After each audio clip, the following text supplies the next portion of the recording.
it was needing a lot of work done. It had been used and abused for many of a year, and it was crying out for someone to purchase the building with a bit of vision and probably some capital to inject into the building to provide something that was going to be unique. The outdoor area, when we first went out to have a look at it, it really needed something that was going to attach the luxury element to the building.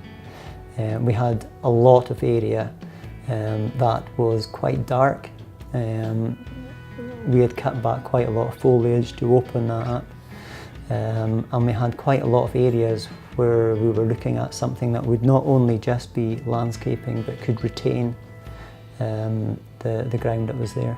And I think the client was looking for something that would have a little bit more of a wow factor, and maybe something that people could relate to as well. And I think once we received the initial designs from wood blocks, my client was quite convinced from an early stage that that was exactly what he wanted. And having seen some examples as well, I think that's quite important for a client to be able to visualise not only how it's going to look in a design, but how it looks when it's been added to an existing project and maybe matured over a year.